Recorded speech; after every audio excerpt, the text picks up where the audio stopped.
Narasi buku Seni Berbicara kepada Siapa Saja, Kapan Saja, di Mana Saja, by Larry King. Bab 5. Percakapan trendy dan ketepatan bahasa politis. Buku ini bukanlah buku tentang cara membangun kosakata Anda atau bagaimana berbicara seperti Raja Inggris. Seperti telah saya katakan, saya lebih menekankan pentingnya komunikasi daripada memikat orang dengan kata-kata saya. Jauh lebih penting mengajukan pertanyaan yang baik daripada menyusun jawaban semanis madu. Tetapi ada beberapa unsur artikulasi dan kosakata yang ingin saya bicarakan, karena unsur-unsur itu dapat memengaruhi bagus tidaknya komunikasi Anda. Kata-kata muluk. Mark Twain tahu banyak tentang bicara dan dia sendiri juga merupakan pembicara yang baik. Ia pernah menulis, perbedaan antara kata yang tepat dan kata yang hampir tepat sungguh sangat besar, seperti perbedaan antara kilat atau lightning dan kunang-kunang, lightning bug. Ingatlah bahwa kata yang tepat yang dengan segera dipahami dan dimengerti oleh pendengar Anda biasanya adalah kata yang sederhana. Karena alasan tertentu, orang cenderung menggunakan kata yang rumit atau yang sedang populer untuk membuat omongannya terdengar lebih up to date, lebih trendy, tidak ketinggalan zaman. Dengan kecepatan dan jangkauan komunikasi modern, kata-kata baru dengan cepat menyebar ke seluruh pelosok dunia. Sayangnya, beberapa dari kata-kata ini tidak memberi arti apapun untuk meningkatkan kemampuan komunikasi kita. Impact dan effect dulu hanya merupakan kata benda, tapi sekarang juga menjadi kata kerja seperti dalam to impact the situation. Kata sederhana effect tidak hanya sama, tetapi bahkan lebih baik. Kita melakukan proses sebaliknya dengan mengubah kata kerja menjadi kata benda, seperti dalam commute. Kita biasanya berkata, I commute to work by car. Sekarang kita berkata, my commute is by car. Kita telah bertahun-tahun menggunakan jargon komputer seperti minta input mereka. Kemudian orang mulai berintervasi yang merupakan hasil jargonisasi untuk kata berdiskusi atau berbicara. Dan setiap kali terjadi gempa bumi atau badai dahsyat, kita mendengar tentang kerusakan infrastruktur. Sekalipun pejabat yang menggunakan istilah itu akan dapat menyampaikan poinnya dengan jauh lebih baik jika ia sedikit bersusah payah mengatakan sesuatu yang dipahami oleh setiap orang, seperti fasilitas air bersih, saluran limbah pembuangan, dan jalan raya. Kata-kata komputer semacam itu merefleksikan kehidupan kita dalam dasawarsa 1990-an. Tapi itu bukanlah satu-satunya rintangan yang menghalangi kemampuan kita berbicara dengan jelas dan efektif. Ego manusia ikut berpengaruh pula. Beberapa orang rupanya beranggapan bahwa semakin tinggi kata-kata yang digunakan dapat membuat topik bahasan dan diri mereka sendiri semakin penting. Orang-orang sekarang memakai perceive, bukannya view atau see. Beberapa orang tidak puas hanya dengan mengatakan orang atau benda itu equal. Mereka menggunakan co-equal untuk orang. Jika sesuatu itu equal, lalu apa yang co-equal? Yang lain menggunakan utilize dan bukan use. Komentar paling ringkas yang saya rasa dapat meyakinkan penggunaan kata-kata yang lugas datang dari seorang eksekutif yang berkata kepada stafnya, don't utilize, use. Saya berusaha menghindari bahasa yang muluk. Beberapa orang menggunakannya sebagai simbol atau status oral agar mengesankan orang lain. Yang lain menggunakannya hanya karena mereka lupa bagaimana bicara dengan istilah sederhana, jelas, dan sehari-hari. Akan jauh lebih baik jika Anda menghindari kata-kata muluk, karena Anda akan lebih mudah dipahami dan diterima. Mengatakan bahwa Anda mencari input dari orang lain yang akan mengenable Anda untuk mengimpact situasi, barangkali membuat Anda kedengaran mengikuti zaman. Tapi, Anda akan jauh lebih berhasil jika Anda mengatakannya dalam bahasa yang mudah dipahami oleh para pendengar Anda yang tidak semuanya ingin tampil sok hebat. Kata-kata trendy. Selain kata-kata muluk, zaman komunikasi masa kita juga dibanjiri oleh kata-kata mutakhir atau catchphrase atau ungkapan-ungkapan khas yang trendy. Kata-kata dan frase ini terbukti segera menjadi klise. Kadang menggunakan catchphrase dapat membantu Anda membuat hubungan dengan orang yang Anda ajak bicara. Tapi terlalu sering mengatakannya akan membuat Anda tampak tidak orisinal, seolah-olah Anda tak mampu membuat ungkapan Anda sendiri. Johnny Carson memberi kita "No way" dan pendahulunya Jack Paar memperkenalkan "I kid you not", dan jutaan orang Amerika memakai kedua ungkapan itu. Bertahun-tahun Howard Cosell memperkenalkan bentuk tata bahasa yang salah, "telling it like it is", seharusnya S, dan di setiap Senin malam selama musim sepak bola dan menjadi klise nasional di tahun 1970-an. Yang lebih baru lagi, kita mendengar teguran dalam "Isn't That Special" dari Saturday Night Live dan "Read My Lips" oleh George Bush. Tentu saja tidak ada yang lebih buruk daripada menggunakan catchphrase yang kuno. "Where's it's at" adalah ungkapan yang ngetren di akhir tahun 1960-an dan awal 1970-an. Bayangkan bagaimana buruknya ketika kepala pelaksana sebuah organisasi regional di Washington berkata kepada dewan pimpinannya bahwa dewan kota itu is where it's at. Ia menjadi korban lain kata-kata trendy karena ia begitu ingin kedengaran seperti sekelompok masyarakat yang ngetren. Konyolnya, ia malah membuat direktur-direkturnya heran mengapa orang dengan 3 gelar perguruan tinggi ini mengakhiri kalimatnya dengan sebuah kata depan. Entah Anda di pesta koktail, di kebun, atau di televisi nasional, percakapan Anda akan lebih segar dan lebih efektif jika Anda meminimalkan penggunaan kata-kata klise dan trendy itu dalam percakapan Anda. Kata-kata tanpa arti. Beberapa kata dan suara yang tidak memberi tambahan apapun pada apa yang kita coba sampaikan menyusup ke dalam percakapan kita. Kata-kata ini hanya mengacaukan perkataan kita, berarti juga mengacaukan apa yang didengar oleh pendengar kita. Kata-kata tanpa arti ini sama membosankannya dengan sumpalan pada bungkusan kacang, yang cuma memberi kesan gembung, banyak isi, tapi nyatanya terlalu banyak sumpalnya. Padahal kita mengharapkan kacangnya dan bukan sumpalannya. Lalu mengapa orang menggunakan kata-kata ini? Karena kata-kata ini merupakan pertolongan. Ya, suatu bantuan oral. Kata-kata itu berguna sebagai sandaran saat sedang ragu-ragu. Konyolnya, bila Anda jadi tergantung pada kata-kata itu, percakapan Anda akan selalu berjalan dengan susah payah. Kata yang tak tertandingi dalam kategori ini adalah "you know". Seorang teman saya dari Washington pernah bekerja bersama seorang konsultan profesional yang tampaknya senang sekali menggunakan kata "you know". Keingintahuan teman saya tadi muncul dalam sebuah pertemuan dengan konsultan itu. Mengetahui kebiasaan itu dan hampir pas begitu, teman saya memutuskan untuk menghitung jumlah "you know" yang diucapkan oleh temannya itu selama pertemuan.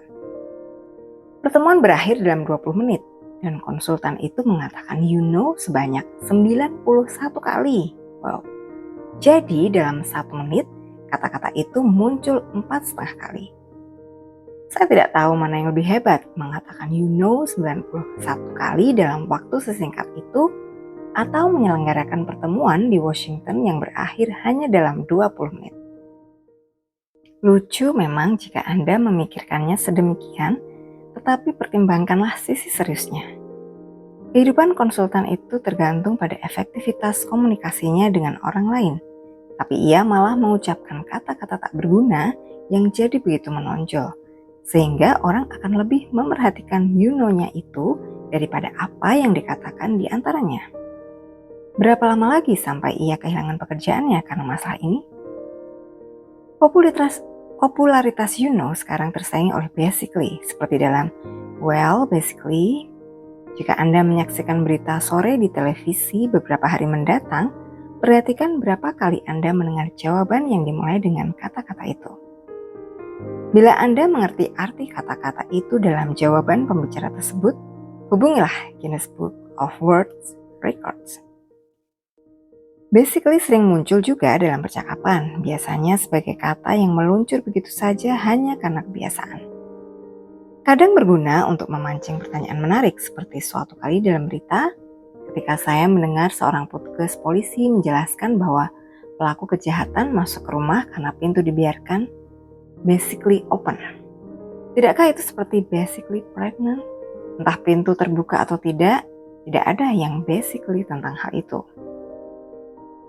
Hopefully, jadi begitu terkenal di tahun 1970-an. Tiba-tiba tak seorang pun dapat membicarakan masa depan tanpa mengatakan hopefully. Tapi dalam hampir setiap kasus, orang-orang menyalahgunakan kata itu. Yang sebenarnya mereka maksudkan adalah I hope, tetapi itu tidak berarti hopefully.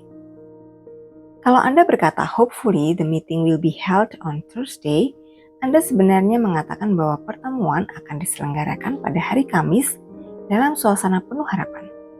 Padahal yang Anda maksudkan adalah, saya berharap pertemuan itu akan diselenggarakan pada hari Kamis.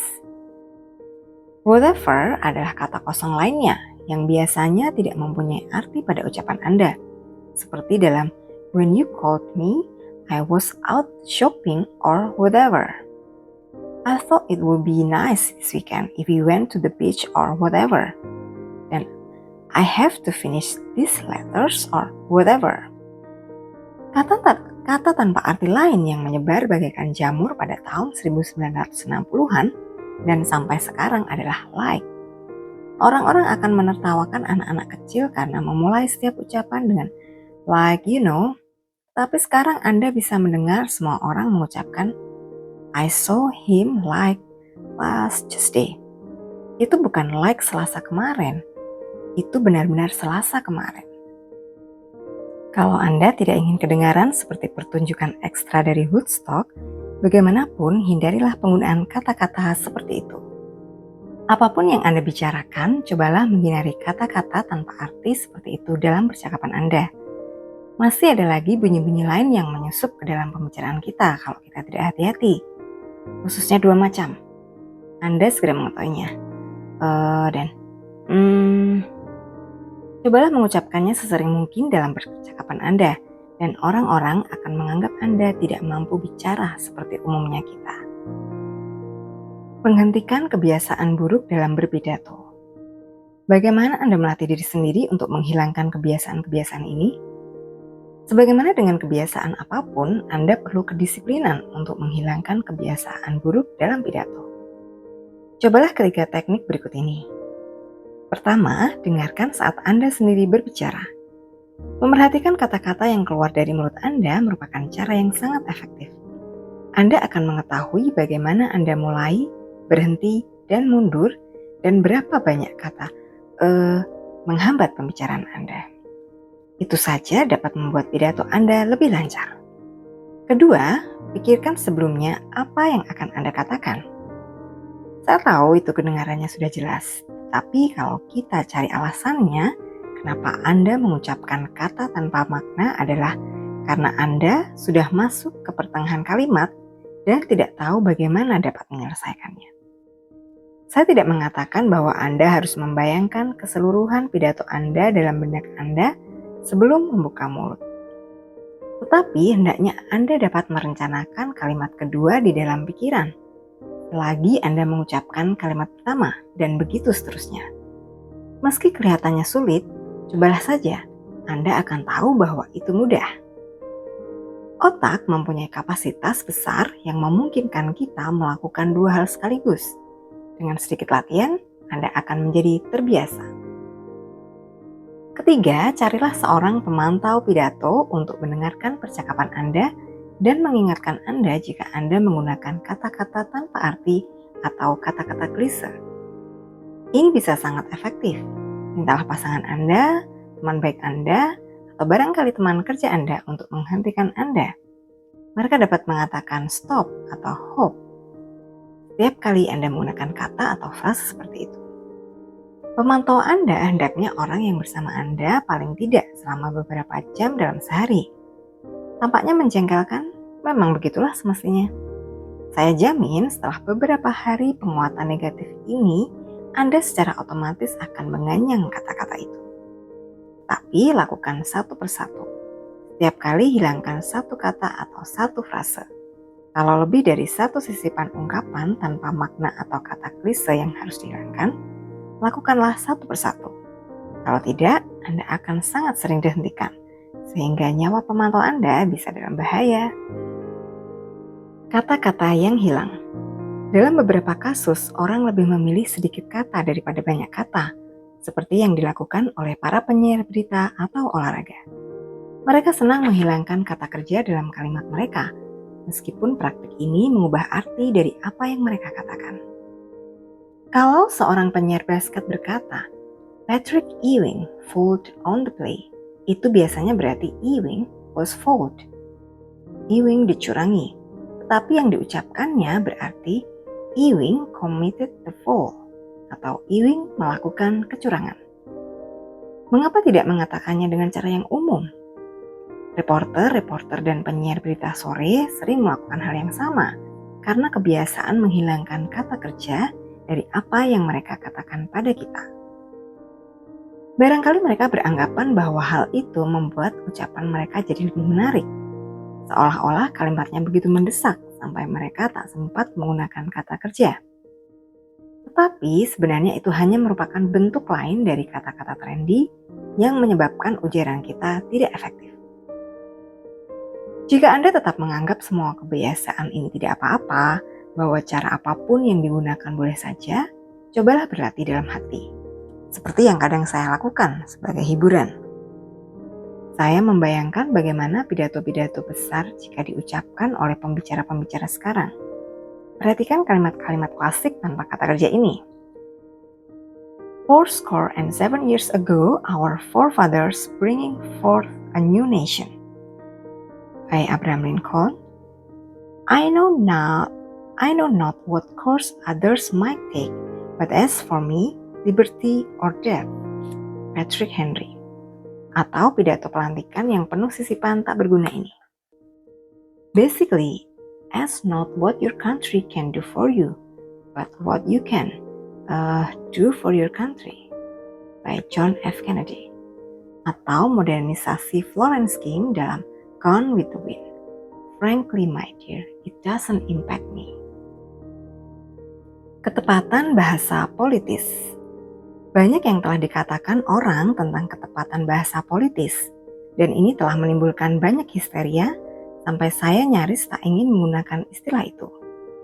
Bagaimanapun, suka atau tidak, kita harus berurusan dengan istilah dan konsep tersebut dalam kehidupan dan percakapan kita sehari-hari.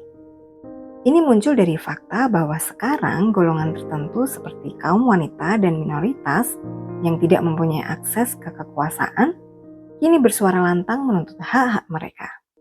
Dan tuntutan-tuntutan ini berkembang sampai ke bahasa. Mereka berargumentasi bahwa cara kita mengatakan sesuatu sama pentingnya dengan apa yang kita katakan. Karena kata-kata merupakan perwujudan dari berbagai gagasan dan sikap. Saya kira mereka benar. Kalau Anda menggunakan frase lama untuk wanita, yakni kaum lemah, berarti Anda menganut paham lama tentang perempuan. Jika Anda mengatai seseorang sebagai Jap, istilah kasar untuk menyebut orang Jepang, Anda tidak saja akan dianggap menggunakan cara bicara serampangan, entah Anda bersungguh-sungguh atau tidak, dan dalam benak pendengar Anda dianggap mewarisi pandangan yang lazim di sekitar Perang Dunia II yang menjuluki orang Jepang sebagai setan kuning. Ini contoh-contoh umum yang banyak ditemui yang menunjukkan betapa anggota-anggota golongan tersebut sensitif terhadap cara orang membicarakan mereka. Dan karena itu, kita harus peka terhadap hal-hal seperti itu. Kenyataan hidup Amerika dalam dekade 1990-an ini sekaligus membawa arti moral dan arti praktis bagi kita semua. Secara moral, mengabaikan sensitivitas kelompok-kelompok minoritas dalam pembicaraan tentang diri mereka benar-benar sangat arogan dan menyakiti hati mereka. Secara praktis, tidak hati-hati membicarakan topik-topik semacam itu dapat merugikan diri Anda sendiri. Ingat saja tentang Al Campanis, Jimmy the Greek, dan masih banyak lagi yang karirnya hancur berantakan karena mereka tidak sensitif dalam cara mereka membicarakan atlet-atlet kulit hitam. Anda harus memperhatikan perubahan pilihan dalam penggunaan berbagai istilah. Saya tadi bicara tentang atlet-atlet kulit hitam. Kata itu lebih dipilih oleh kelompok etnik tersebut sejak 1960-an. Tapi tidak akan selalu seperti itu dan masih akan berevolusi. Ketika saya remaja dan bahkan selama kira-kira 10 tahun dalam dunia penyiaran, cara yang tepat untuk mengidentifikasi orang kulit hitam adalah dengan menyebut mereka negro. Bersama dengan munculnya revolusi kekuatan hitam pada dasawarsa 1960-an, para pemimpin kulit hitam menginginkan orang-orang mereka disebut kulit hitam, bukan negro. Lalu kami pun membuat penyesuaian. Dalam dunia penyiaran dan bentuk-bentuk lain jurnalisme, dalam profesi-profesi lain dan dalam percakapan sehari-hari, kebanyakan rakyat Amerika kami amat memerhatikan istilah itu. Dalam tahun 1980-an, istilah-istilah baru diperkenalkan. Pemimpin-pemimpin kulit hitam berkata bahwa mereka dan anggota-anggota ras mereka lainnya hendaknya disebut African Americans, orang-orang Amerika dari suku bangsa Afrika. Pemimpin-pemimpin Meksiko dan Spanyol mengungkapkan keinginan mereka untuk disebut Hispanic, yang kemudian berkembang menjadi Latin. Orang-orang timur sekarang disebut orang Asia. Banyak orang Indian Amerika ingin disebut orang Amerika asli. Yang lain lebih suka diidentifikasi menurut suku mereka, bukan nama yang diberikan oleh orang kulit putih untuk suku mereka. Belajar dari sejarah, kita tahu bahwa istilah-istilah seperti itu akan berubah lagi di tahun-tahun mendatang. Sebuah artikel di Washington Post memuat angka-angka yang menunjukkan sambutan media itu terhadap perubahan nama tersebut. Dalam tahun 1987, istilah African Americans masih relatif baru dan hanya muncul sebanyak 42 kali. Pada tahun 1993, muncul 1422 kali di harian itu. Latino digunakan di media itu sebanyak 85 kali di tahun 1987 dan 385 kali di tahun 1993. Untuk istilah Amerika asli, angka penggunaannya sebanyak 112 kali di tahun 1987 dan 339 kali di tahun 1993. Semua ini membuktikan bahwa kita telah melewati jalan panjang dalam menghormati orang lain dalam kata-kata kita. Dan sejak semula mestinya kita menunjukkannya. Cara kita berbicara sekarang perlu mencerminkan rasa hormat dan penghargaan yang telah diperjuangkan oleh kelompok-kelompok ini selama lebih dari 20 tahun terakhir.